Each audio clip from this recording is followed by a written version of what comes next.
போர் நிறுத்த வரையறைக்குள் தாங்கள் வருவதாக இந்த ஹமாஸ் என்கின்ற அமைப்பு அறிவித்துள்ளது. இருந்தாலும் 34,700க்கும் மேற்பட்டவர்களை காவு கொண்டு விட்டது இஸ்ரேலிய நடவடிக்கை தொடங்கிய நாளில் இருந்து இன்று வரை. ஆனால் தோல்வி என்பதை நாங்கள் ஏற்க முடியாத அல்ல அனுமானிக்க முடியாததற்கான காரணம் என்னென்றால் 34,700 உயிர்களை காவு கொண்டு 70,000க்கும் மேற்பட்டவர்களை காயமடைய வைத்து சுமார் 2,25,000க்கும் மேற்பட்ட குடியிருப்புகளை தொடர் குடியிருப்புகள் மற்றும் குடியிருப்புகளை எல்லாம் தரைமட்டமாக்கிய ஒரு போர் இனப்படுகொலை தான் அங்கே இடம்பெறுகின்றது என்பதை நிரூபிப்பதற்கான தரப்பாக தென்னாப்பிரிக்காவோடு இப்பொழுது பல நாடுகளும் இணைந்துள்ளன. அதிலும் துருக்கி கூட இணைந்தது என்பது இஸ்ரேலுக்கு ஒரு பல தாடி. அனைத்துலகிலும் இருந்து எழுந்துள்ள கண்டனங்களும் அநாகரிக போர் முறையை கையாளும் இஸ்ரேலின் தன்மைகளும் என்பதற்கு மாணவர்கள் தங்களுடைய கையில் இந்த பிரச்சனையை ஒரு ஆயுதமாக எடுத்து விட்டார்கள். அவர்களுடைய போராட்டம் என்பது அதீத வேகம் பெற்றதாக சென்று கொண்டிருக்கிறது. எனவே குறிப்பாக கனடாவை எடுத்தீர்கள் என்றால் கூட கனடா கூட சாதாரண ராணுவ வாகனங்களை விநியோகிப்பதை கூட தாமதித்து வருகின்றனர். கொலம்பியா வீடியோ இப்பொழுது அறிமுகப்படுத்துகின்றது ஹை ஸ்பீட் இன்டர்நெட். தங்கு தடையின்றி துரித கதியில் இணைய இணைப்பின் மூலம் தொலைக்காட்சி நிகழ்ச்சிகளை இடைவிடாமல் பார்த்து மகிழலாம். சீப்பான இன்டர்நெட் மூலம் இதுவரை செழிப்படைந்த உங்களுக்கு இதோ குறைந்த கட்டணத்தில் சூப்பர் ஃபாஸ்ட் இன்டர்நெட். பிரம்டனில் பல் சமூகத்தினர் மத்தியில் நன்மதிப்பை பெற்ற தமிழர் ஸ்தாபனம் கொலம்பியா வீடியோ. இலக்கம் 144 கெனடி ரோடு, ஸ்வீட் 8, பிரம்டன். 9054568433. வணக்கம் நேயர்களே, மீண்டும் மற்றொரு செய்தியின் பின்னணி நிகழ்ச்சியில் உங்கள் அனைவரையும் சந்திப்பதில் மிக்க மகிழ்ச்சி அடைகின்றோம். இன்றைய தினம் பேச போகின்றோம் என்னவென்றால், இஸ்ரேல் ஹமாஸ் அவர்களுக்கிடையே ஏற்பட்ட அந்த போரில் ஒரு போர் நிறுத்த திட்டம் ஒன்றை ஹமாஸ் ஏற்றிருக்கின்றது. இது தொடர்பாகவே இன்றைய நிகழ்ச்சி செல்ல போன்றது. இது போன்ற மேலதிக தகவல்களை பெறுவதற்காக சுரேஷ் தர்மாவை இணைத்துக் கொள்ள போன்றோம். வணக்கம் சுரேஷ் தர்மா. வணக்கம் சுதர்ஷினி. வணக்கம் நேயர்களே. மீண்டும் வரவேற்கின்றோம் உங்களை நிகழ்ச்சிகளுக்கு. முதலாவது கேள்வியாக, எகிப்து மற்றும் கட்டார் ஆகியன இணைந்து சமர்ப்பித்த திட்டத்தை ஹமாஸ் ஏற்றிருக்கின்றது. இது பல நாட்கள் ஏற்பட்ட பேச்சுவார்த்தையின் பின்னணியில் தான் இது ஏற்பட்டிருக்கிறது. எனினும் இஸ்ரேல் இது தொடர்பான எந்த நிலைப்பாட்டை எடுக்க போன்றது என்று சொல்லி ஒரு கேள்வி பலரிடமும் இருக்கின்றது. இந்த உடன்படிக்கை பற்றி கூற முடியுமா? ஆமாம், இந்த போர் நிறுத்த உடன்படிக்கை என்பது பல தரப்புகளாலும் வேண்டப்பட்ட ஒன்றாகவும் இந்த ராஃபா நகரத்தை நோக்கி காசாவின் தற்பொழுது நடவடிக்கைகளை ஆரம்பிப்பதற்காக இருந்த இஸ்ரேல் இந்த நடவடிக்கைகளின் ஆரம்ப புள்ளியாக அங்கே சில தாக்குதல்களை செய்து கொண்டிருந்த நிலையில் அங்கே இடம்பெற வேண்டிய உணவு விநியோகங்கள் போன்றவற்றிற்கான தேவைகளையொட்டி இவ்வாறான ஒரு நிலைமை தேவை என்பது பல தரப்புகளாலும் மேற்குலகால் கூட நிர்பந்திக்கப்பட்டு இன்று இந்த ஒரு போர் நிறுத்த வரையறைக்குள் தாங்கள் வருவதாக இந்த ஹமாஸ் என்கின்ற அமைப்பு அறிவித்துள்ளது. அதனுடைய தங்களுடைய அந்த பேச்சுவார்த்தை குழுக்கள் அங்கே தொடர்ந்தும் அந்த பேச்சுக்களில் ஈடுபட்டிருக்கின்றன. இனி இஸ்ரேல் இந்த நடவடிக்கை தொடர்பாக தங்களுடைய கருத்தாடல்களையும் தங்களுடைய பதவிகளையும் மேற்கொள்ள வேண்டிய தேவை ஒன்று எழுந்துள்ளது. அது விரைவில் இடம்பெறும் என்று நினைப்போம். இப்பொழுது இடம்பெற்றுள்ள இந்த உடன்படிக்கை, அதாவது இவர்கள் சமர்ப்பித்துள்ள இந்த சீஸ்பேர், அதாவது போர் நிறுத்த திட்டத்திற்கான வரையறைகள் 3 காலகட்டங்களை உள்ளடக்கியவை. 3 காலகட்டங்களாக இவை அமுல்படுத்தப்பட போகின்றன. முதற்கட்டமாக சுமார் 34 ஹமாஸ் தரப்பில் உள்ள கைதிகள் உயிராகவோ அல்லது அவர்களுடைய பணங்களோ கையளிக்கப்படும். அதற்கு பிரதியீடாக இஸ்ரேலின் சிறைகளில் உள்ள 30 பலஸ்தீனியர்கள் ஒரு இஸ்ரேலியருக்கு சமமாக விடுதலை செய்யப்படுவார்கள். இது ஒரு பெண் கைதி ராணுவ வீரராக இருந்தால் 50 பலஸ்தீனியர்கள் விடுதலை செய்யப்படுவார்கள். இவ்வாறான முதல் திட்டம் வெற்றியளிக்கும் பட்சத்தில் அங்கே இந்த போர் என்பது தணிந்து மக்கள் தங்களுடைய நாளாந்த வாழ்க்கைக்கு திரும்புவதற்கான ஒரு நிலைமையை ஏற்படுத்துவதற்கான சாத்தியக்கூறுகளை ஆராய்ந்து அதற்குரிய வழிவகைகள் செய்யப்படும். இரண்டாவது கட்டமாக, இப்பொழுது முதல் கட்டமாக ஒன்றில் 50 வயதுக்கு மேற்பட்டவர்களும் அல்லது 19 வயதிற்கு குறைந்தவர்களும் அல்லது காயமடைந்தவர்களும் தான் இந்த 34 பேரில் அடங்குவார்கள். அவர்களில் பெண் ராணுவ வீரர் இருந்தால் நான் குறிப்பிட்டது போல ஒரு வீரருக்கு 50 பலஸ்தீனியர்கள், சிறைகளில் உள்ள பலஸ்தீனியர்கள் விடுதலை செய்யப்படுவார்கள். மறுபக்கத்தே ஒரு பிணத்திற்கோ அல்லது ஒரு பணைய கைதிக்கோ ஈடாக 30 பேர் அங்கிருந்து பலஸ்தீனியர்கள் விடுதலை செய்யப்படுவார்கள். இரண்டாவது கட்டமாக இது இவ்வாறான நிலையில் இருந்து மேலும் பணைய கைதிகள் விடுவிப்பது தொடர்பாகவும் அங்கே அந்த தொண்டார்வ நிறுவனங்களின் தொண்டுகளுக்கும் மற்றது உணவு விநியோகங்களுக்கும் மற்றும் இராணுவத்தினர் பின்வாங்குவதற்கும் மக்கள் அங்கே தங்களுடைய பகுதிகளுக்கு செல்வதற்குமான வழிவகைகள் என்பன ஆராயப்பட்டு அவை நடைமுறைப்படுத்தப்படும். அது வெற்றி அளிக்கும் பட்சத்தில் மூன்றாவதாக முற்று முழுதான இராணுவ விலகலுக்கும் 3 to 5 வருட காலத்திற்கான ஒரு போர் மீளமைப்பு, அதாவது போர்களால் பாதிக்கப்பட்ட இடங்களை மீளமைப்பு செய்து அங்கே மீண்டும் கட்டடங்கள் உருவாகுவதற்கும் வீடமைப்புகள் உருவாகுவதற்குமான திட்டங்களும் அதற்குரிய பணப்பட்டுவாடாக்கள் போன்றவை திட்டங்கள் எவ்வாறு செயற்படுத்தப்படும் என்பதையெல்லாம் நடைமுறைப்படுத்தப்படும். அந்த நேரத்தில் இறுதியாக உள்ள பணைய கைதிகளும் விடுவிக்கப்படுவர். இஸ்ரேலிய ராணுவம் முற்று முழுதாக அங்கிருந்து விலக வேண்டிய ஒரு நிலை ஏற்படும். இந்த பொழுதிலும் இஸ்ரேலுக்கு இந்த விவகாரத்தில் அவர்கள் கூட இந்த பேச்சுவார்த்தையில் ஈடுபட்டு இந்த பேச்சுவார்த்தையில் தொடர்ந்து சென்றாலும் அங்கே உள்ள தரப்புகளிடையேயான எதிர்குரல்கள் அல்லது மறுப்புகள் போன்றவை எல்லாம் வரலாம். அவை வருமிடத்து அது நிச்சயமாக ஹமாஸிற்கான வெற்றியாக அமையும்.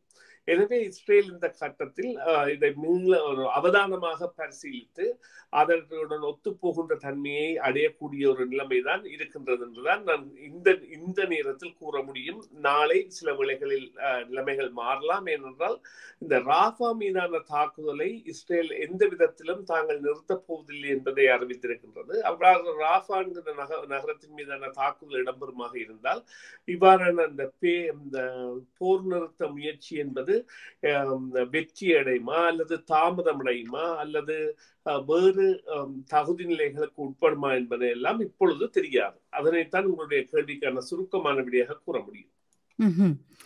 இந்த உடன்படிக்கையை ஏற்படுத்துவதற்கு மேற்குலக நாடுகள் எவ்வாறு ஆதரவு வழங்கி இருக்கின்றது? அவர்களுடைய அந்த ஆதரவு இல்லாது விட்டால் எகிப்தும் கட்டாரும் இவ்வாறான ஒரு நிலையை எட்ட முடியுமா? அது பற்றி கூற முடியுமா?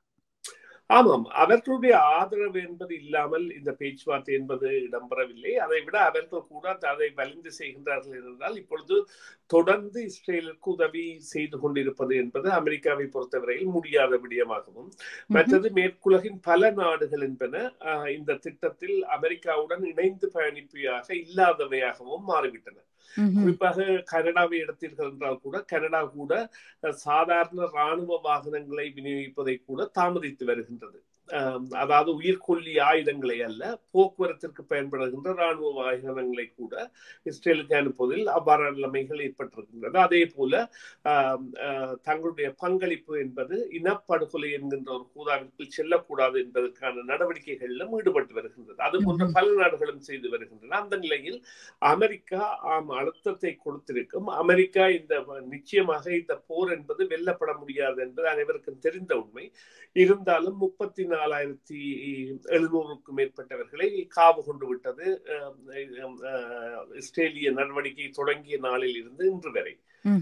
எனவே அவர்களுடைய அழுத்தம் என்பது இருந்திருக்குமே என்றால் இஸ்ரேலுக்கான உதவிகளை அமெரிக்கா தொடர்ந்து செய்து கொண்டிருப்பதற்காக அங்கே அமெரிக்காவின் நிதி நிலைமைகள் கூட இடமளியாது என்பது மாத்திரமல்ல, அந்த பொதுஜன அபிப்பிராயங்கள் என்பன மாற தொடங்கிவிட்டன என்பதை பல போராட்டங்களும் அங்கே இடம்பெறுகின்ற போராட்டங்கள் எல்லாம் காட்டி நிற்கின்றன. இப்பொழுது மாணவர்கள் தங்களுடைய கையில் இந்த பிரச்சனையை ஒரு ஆயுதமாக எடுத்து விட்டார்கள். அவர்களுடைய போராட்டம் என்பது அதீத வேகம் பெற்றதாக சென்று கொண்டிருக்கின்றது. எனவே இவ்வாறான ஒரு நிலைமை அங்கே ஏற்பட வேண்டும் என்பதற்காக அவர்கள் செய்திருப்பார்கள் என்பது உண்மைதான். நிறைவு கேள்வியாக, இஸ்ரேல் இப்பொழுது இந்த போரின் மூலம் அடைந்த வெற்றி என்னவாக பார்க்கின்றீர்கள்? இந்த காரணத்திற்காக இஸ்ரேல் போர் நிறுத்தத்திற்கு உடன்படுகின்றது அப்படி சொல்லி பார்க்கின்றீர்கள்? அது மட்டுமில்லாமல் அந்த ஆரம்பித்த போர் எத்தகைய விளைவை ஏற்படுத்தி இருக்கின்றது கூறுங்கள். ஆமாம், போர் நிறுத்தத்திற்கான காரணம் என்று நாங்கள் முற்றுமுழுதாக பார்த்தால் முதல் காரணமாக பார்க்கப்பட வேண்டியது அனைத்துலகிலும் இருந்து எழுந்துள்ள கண்டனங்களும் அநாகரிக போர் முறையை கையாளும் இஸ்ரேலின் தன்மைகளும் என்பன. அதாவது தெளிவாக குறியிடப்பட்ட தொண்டார்வ நிறுவனத்தை வாகனத்தை இலக்கு வைத்து வெளிநாட்டவர்களை கொன்றார்கள் என்பது உள்ளிட்ட பல குற்றச்சாட்டுகள் இஸ்ரேல் மீது தற்பொழுது நிரூபிக்கப்பட்டு வருகின்றன. அத்தோடு குழந்தைகளையும் பெண்களையும் ஈவிரக்கமற்ற முறையில் பச்சோந்தித்தனமாக கொண்டிருக்கின்றார்கள் போன்றவை எல்லாம் அவர்களுக்குரிய அந்த பார்வையில், சர்வதேச பார்வையில் மாற்றங்களை ஏற்படுத்தியுள்ளது. அவ்வாறான நிலையில் இனப்படுகொலை தான் அங்கே இடம்பெறுகின்றது என்பதை நிரூபிப்பதற்கான தரப்பாக தென்னாப்பிரிக்காவோடு இப்பொழுது பல நாடுகளும் இணைந்துள்ளன. அதிலும் துருக்கி கூட இணைந்தது என்பது இஸ்ரேலுக்கு ஒரு பலத்த அடி. எனவே இவ்வாறான ஒரு நிலைமையில் இந்த சர்வதேச நிலைமை என்பது மாறி வருகின்ற பொழுது தங்களது நடவடிக்கைகளை முற்றுமுழுதாக அவர்கள் மாற்றியமைக்க வேண்டிய தேவைக்கு தள்ளப்பட்டிருக்கின்றார்கள். அத்தோடு அவர்களுக்கு ஏற்கனவே அறியப்பட்ட விடயமாக இருந்த பொழுதிலும் அவர்கள் அந்த கொல்லுவதற்காகத்தான் வந்தார்கள் என்று கூற வேண்டும். அவர்களால் இந்த பகுதியில் கைப்பற்றி தங்கி நிற்க முடியாது. அவர்கள் நாளாந்தம் சந்திக்க போகின்ற இழப்புகள் என்பன பெரியன. எனவே இராணுவம் என்பது மக்களற்ற பிரதேசத்தில் இருக்கின்ற பொழுது தாக்குவது கூட இலகுவாக இருக்கும். அதே மக்களோடு இருக்கின்ற பொழுது தாக்கிவிட்டு தப்பிவிடுவது இந்த கெரில்லா தாக்குதல்களுக்கு கூட இலகுவானதாக இருக்கும். அவ்வாறான நிலைமைகளை எல்லாம் அவர்கள் கணக்கில் எடுத்து அவர்களுடைய இழப்புகளை குறைத்தல், மற்றது அவர்களுடைய இராணுவத்தை மீண்டும் தயார்நிலைக்கு கொண்டு வருதல் அல்லது இந்த காயங்கள் அடைந்தவர்கள் போன்றவர்கள் நிலைப்பாடுகளில் அவர்களுடைய மீள் வருகைக்காக காத்திருத்தல் போன்ற பல விடயங்களையும் கருத்தில் கொண்டுதான் அவர்கள் இந்த விவகாரத்திற்கு ஒத்திருப்பார்கள். ஆனால் இங்கே குறிப்பிடப்பட வேண்டிய விடயம் என்னவென்றால் அவர்கள் மேற்கொண்ட அழிவுகள் என்பதை திருத்துவதற்கான நிதியுதவிகளும் மற்றும் அங்கே கட்டுமானங்கள் என்பன மீள் கட்டியெழுப்பப்பட்டு நடைபெறப் போகின்றவற்றிற்கான பண உதவியையும் மேற்கு நாடுகளும் மத்திய கிழக்கு நாடுகளும் தான் வழங்கப் போகின்றன. இஸ்ரேல் கூட அவ்வாறான ஒரு நிலைமைக்கு செல்லலாம். அவ்வாறான ஒரு சில கொடுப்பனவுகளை மேற்கொள்ள வேண்டிய தேவைகள் கூட எல்லாம் என்றால் இது இப்பொழுது அந்த ICJ என்கின்ற இன்டர்நேஷனல் கிரைம் கோர்ட்டிற்கு முன்னால் உள்ள விடயமாக மாறிவிட்டது. இந்த நிலையில் அவர்கள் இந்த விவகாரங்களை வைத்து, அதாவது அவர்களை பொறுத்தவரையில் தோல்வி, ஆனால் தோல்வி என்பதை நாங்கள் ஏற்க முடியாத அல்ல அனுமானிக்க முடியாததற்கான காரணம் என்னென்றால் 34,700 உயிர்களை காவு கொண்டு 70,000க்கு மேற்பட்டவர்களை காயமடைய வைத்து சுமார் 2,25,000க்கும் மேற்பட்ட குடியிருப்புகளை, தொடர் குடியிருப்புகள் மற்றும் குடியிருப்புகளை எல்லாம் தரைமட்டமாக்கிய ஒரு போர். எனவே அது தோல்வி என்பது எவ்வாறு சொன்னால் அவர்களால் தொடர்ந்து தாக்கு பிடிக்க முடியாது அல்லது அவர்களுடைய இலக்கை அடைய முடியாது. தாங்கள் ஹமாஸை முற்றாக அழித்து விட்டுத்தான் செல்வோம் என்று என்றால் இப்பொழுது ஹமாஸ் தான் அந்த போர் நிறுத்தத்திற்கு ஆம் என்ற தரப்பாக மாறி இருக்கின்றது. அவ்வாறான நிலையில் இது உண்மையிலே அவர்களுக்கான ஒரு பெரிய தோல்வி. ஆனால் ஏற்பட்ட இழப்புகள் அல்லது ஏற்படுத்தப்பட்ட இழப்புகள் என்பன அவர்கள் தீர்க்க வேண்டிய வன்மத்தை தீர்த்த தரப்பாக மாறி இருக்கின்றார்கள். ஆனால் நிச்சயமாக அவர்களுக்கு இவ்வாறான ஒரு போர் நிறுத்தம் இப்பொழுது தேவையானதாகவே இருக்கின்றது. அல்லது அவர்களால் இந்த போரில் தாக்கு பிடிக்க முடியாத ஒரு நிலை ஏற்படக்கூடிய நிலைமை என்பது வெகு விரைவில் அங்கே அந்த களத்தில் ஏற்படும் என்பதுதான் உண்மை. நன்றி. உங்களுடைய தகவல்களுக்கு அந்த கேள்வி இன்றைய நிகழ்ச்சியின் நிறைவு கேள்வியாக அமைந்தது. நன்றி சுரேஷ் தர்மா. மீண்டும் ஒரு பொழுதில் சந்திக்கலாம். நன்றி, வணக்கம். நன்றி சுதர்சினி. நன்றி நேயர்களே. மீண்டும் ஒரு பொழுதில் சந்திப்போம். CMR யூடியூப் சேனலில் இணைந்திருக்கும் நேயர்கள் அனைவருக்கும் எமது நன்றி. காமெண்ட்ஸ் பகுதியில் உங்கள் கருத்துக்களை தெரிவிக்க தவறாதீர்கள்.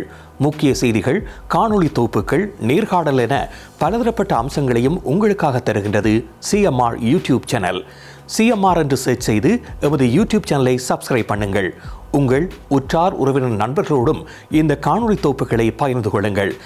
அருகில் இருக்கின்ற முக்கிய காணொளி தொகுப்புகளையும் தவறவிடாமல் பாருங்கள்.